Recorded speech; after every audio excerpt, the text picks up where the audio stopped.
जंगल में खुशियां मनाई जा रही थीं। बहुत दिनों बाद शेरनी ने एक पुत्र को जन्म दिया था। राजा के घर पुत्र होने की खुशी में तरह तरह के पकवान और भव्य सजावट के साथ एक विशेष उत्सव में पूरा जंगल खुशियों में झूम रहा था। आज मैं रुकने वाला नहीं। सालों बाद महाराज के घर राजकुमार का जन्म हुआ है। आज तो खूब सारी मिठाइयाँ खाऊंगा। हाँ, खुशी की दावत भला कौन छोड़ने वाला। मैं तुमसे कम थोड़ी ना हूँ। तभी अचानक पूरा जंगल गोलियों की गड़गड़ाहट से गूंज उठी। जानवर समझ ही नहीं पाए कि एकाएक उन पर गोलियां कैसे बरसने लगीं। वह जान बचाने के लिए इधर उधर भागने लगे। शेर ने देखा थोड़ी दूर पर कुछ शिकारी उन सब पर गोलियां बरसा रहे हैं। शेर और शेरनी अपनी प्रजा को इस तरह बेमौत मरते कैसे देख सकते थे। अपनी प्रजा की रक्षा के लिए वह अपने प्राणों का मोह त्याग कर शिकारियों से भीड़ गए। वह शिकारियों से तब तक सामना करते रहे जब तक उनके शरीर उनके बंदूकों से निकलने वाली गोलियां से छलनी छलनी नहीं हो गए। थोड़ी ही देर में जंगल बिल्कुल खंडहर सा वीरान हो गया। हर तरफ जानवरों की लाशें गिरी पड़ी मिली। उनमें कुछ जानवर तो भागकर अपनी जान बचाने में सफल हुए और कुछ मारे गए। शेर और शेरनी के वीर गति प्राप्त होने पर उनका पुत्र शावक अनाथ हो गया। कुछ जानवरों ने तो उसे मनहूस कहना शुरू कर दिया। तू कैसा पुत्र जन्म लिया है रे? पैदा होते ही अपने माँ बाप को खा गया। और हमने तेरा क्या बिगाड़ा था जो हमसे हमारे राजा को छीन लिया? इस मनहूस को तो पैदा ही नहीं होना चाहिए था। पैदा होते ही जंगल की सारी खुशियां निगल गया। अरे ये क्या कर रहे हो तुम सब? इसमें इस नन्हे से बालक का क्या दोष जो इसे इतना कोसे जा रहे हो? होनी को भला यह कैसे टाल सकता है? इस बेचारे को तो यह भी खबर नहीं कि इसके माता पिता इस दुनिया से जा चुके हैं। इसे सहारा देने के बजाय उल्टा इस पर बरस रहे हो। यह मत भूलो कि यह हमारे राजा का पुत्र है और राजा का पुत्र हमारे लिए राजा ही होता है। यह मनहूस बालक और हमारा राजा? ऐसा संभव नहीं है। मैं तो कहता हूँ इसे इस जंगल से भगा देना चाहिए। ये मनहूस यहाँ रहेगा तो ना जाने और कितनी जाने लेगा। हाँ, इसे भगाना चाहिए। ठहरो, कोई भी इसे हाथ नहीं लगाएगा। ये अनाथ नहीं है। अब से ये मेरे संरक्षण में रहेगा। मैं इसे भी अपने बेटे जैसा पाल पोस कर बड़ा करूंगा और आज से यह हमारा दूसरा पुत्र होगा। इतना बोल सियार ने सावक को अपने घर ले गया। सियारिन भी नन्हे सावक को अपने बेटे के रूप में पाकर बहुत खुश हुई। उसने अपने बच्चों के साथ सावक को भी उसी लाड़ प्यार से पालने का निश्चय किया। सावक सियारिन का दूध पीकर बड़ा होने लगा। वह भले ही शेर का बच्चा था, पर सियारों के बीच रहकर सियारों के समान ही व्यवहार करता। जंगल में किसी बड़े जानवर को देखकर सियारों के साथ वो भी डर कर भाग जाता। जंगल के सभी जानवर उसके इस आचरण को देखकर सभी उसका मजाक बनाते। समय बीतते हैं। अब शेर का बच्चा पूरी तरह से बड़ा हो जाता है। भाई, सुना है जंगल के पूर्वी दिशा में किसी दूसरे जंगल से बहुत सारी बकरियां आई हैं। चलो आज उनका शिकार करते हैं। भाई, अपना इलाका छोड़कर दूसरे इलाके में जाना ठीक नहीं है। कहीं कोई खतरनाक जानवर आ गया तो वहां हम कैसे छिपेंगे? अरे ऐसा कुछ नहीं है। अगर वहां खतरनाक जानवर होते तो उधर बकरी क्यों आती? फिर भी अगर ऐसा कुछ दिखा तो हम लोग वहीं से वापस भाग लेंगे। ठीक है, पर हमें हमेशा सावधान रहना होगा। अनजान जगह पर हमला कहीं से भी हो सकता है। ऐसा बोल सियार और शेर के बच्चे पूर्व दिशा की ओर निकलते हैं। वहां पहुंचते ही उन्हें दो सियार दिखे। सियार को देख, ये तो हमारे ही प्रजाति के सियार हैं। चलो इनसे दोस्ती करते हैं। हाँ, हो सकता है इनसे हमें शिकार पकड़ने में मदद मिल जाए। दोस्त, मैं भी इसी जंगल का वासी हूँ और तुम्हारे इलाके में पहली बार आया हूँ। क्या तुम मुझसे दोस्ती करोगे? सियार पीछे पलटता है तो सामने शेर को देख उसके होश उड़ जाते हैं और वह भागना चालू कर देता है। शेर भागो, शेर भागो भागो, शेर भागो भागो, शेर। सियार को ऐसे डर के भागते देख शेर के बच्चे को बहुत आश्चर्य होता है और घर आकर अपने सियारिन माँ को सारी बात बताता है। बेटा, उस सियार का तुमसे डर के भागना, इसमें कोई आश्चर्य की बात नहीं है। वास्तव में तू एक शेर का ही बेटा है। तेरे जन्म के बाद जंगल में खुशियां मनाई जा रही थीं। उसी समय शिकारियों के द्वारा हुए अचानक हमलों में हम जंगल वासियों की रक्षा के लिए लड़ाई लड़ते लड़ते तेरे माता पिता वीरगति को प्राप्त हो गए। तेरे माता पिता के शहीद होने के बाद मैंने तुझे अपने बेटे की तरह पाला और अपना दूध पिलाया। हमारे बीच रहकर तू खुद को एक सियार और मुझे अपनी माँ मानने लगा।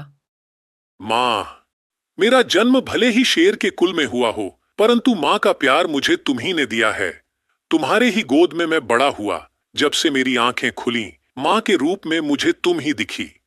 जन्म देने वाली माँ को मैं नहीं जानता, इतना जानता हूँ जो मेरे सामने है वही मेरी माँ है। अभी शेर का बच्चा अपने माँ से बात कर ही रहा था, तब तक जंगल में भगदड़ मच गई और गोलियां चलने लगी। शिकारी आ गए, भागो भागो। शिकारी आ गए, भागो भागो। शिकारी का नाम सुनते ही सभी भागने लगे। साथ में डर के मारे शेर का बच्चा भी भागने लगा। भागते भागते उसे प्यास लगी। एक तालाब के किनारे पहुंचकर जैसे ही वह पानी पीने लगा, अचानक उसकी निगाह पानी में पड़ रही अपनी परछाई पर पड़ी।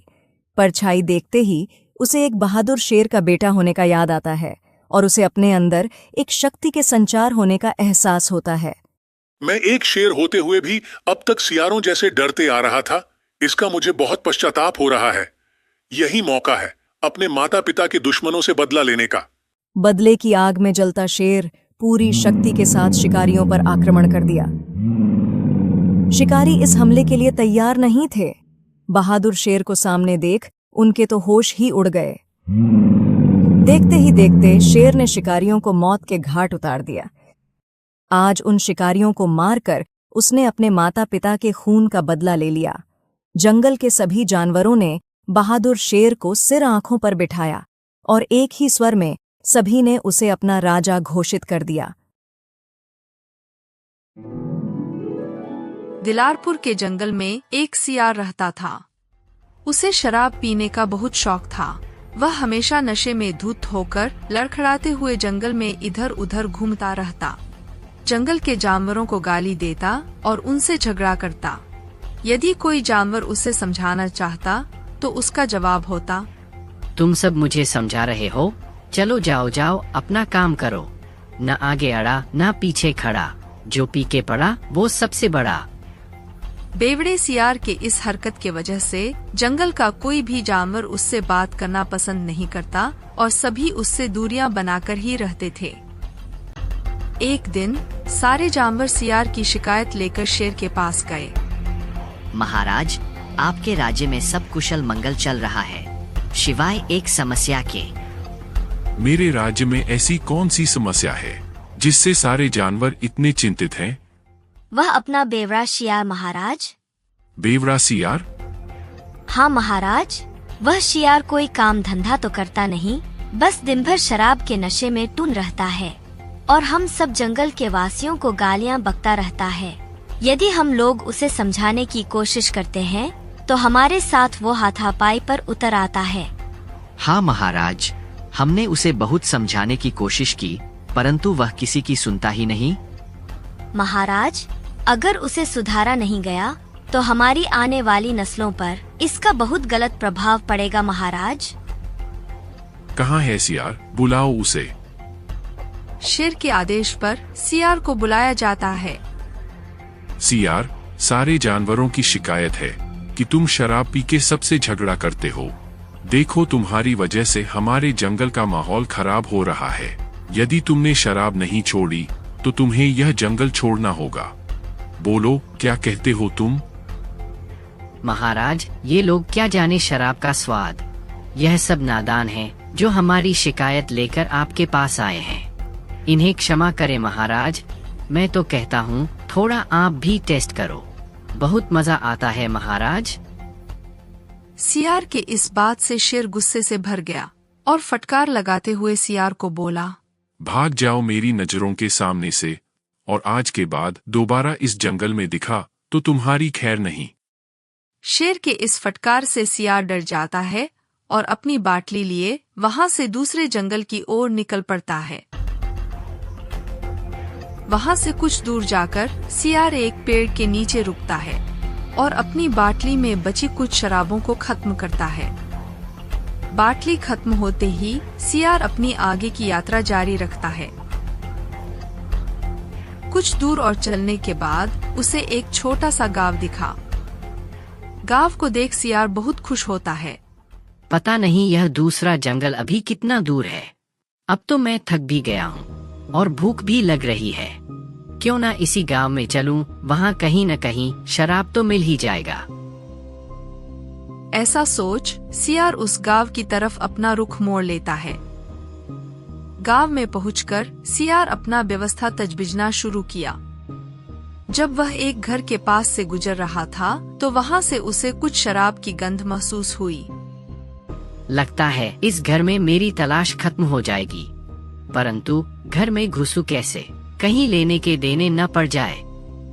इधर सियार को डर भी लग रहा था, परंतु डर पर उसकी लालच हावी हो रही थी।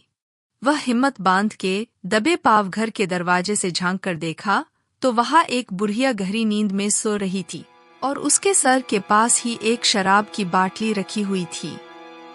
मौका देखकर सियार अंदर गया और बाटली अपने मुंह में दबाया और गांव से बाहर निकल गया। बाहर निकलकर उसने बिना देर किए शराब पीनी शुरू कर दी।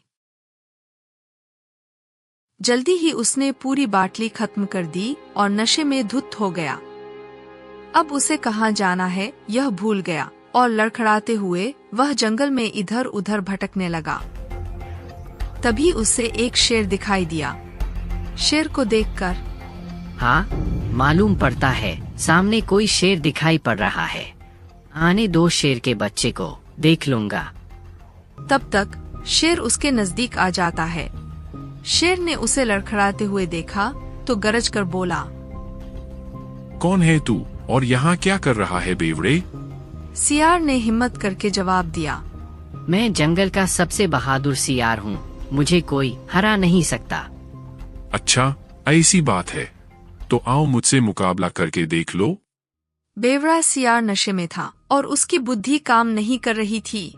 उसने शेर की चुनौती स्वीकार कर ली। उसने शेर पर झपट्टा मारने की कोशिश की, लेकिन नशे के कारण वह ठीक से खड़ा भी नहीं हो पा रहा था। इतने में शेर ने उसे खींचकर एक जोरदार पंजा मारा और वह कुछ दूर जाकर गिरा। जमीन पर गिरते ही सियार की सारी नशा वहीं उतर गई। वह हक्का बक्का होकर शेर का ही मुंह देखता रह गया। अब उसे समझ में आ गया कि उसने कितनी बड़ी गलती कर दी है। फिर शेर ने उसे चेतावनी दी, अगर दोबारा यहाँ दिखे तो जान से मार दूंगा।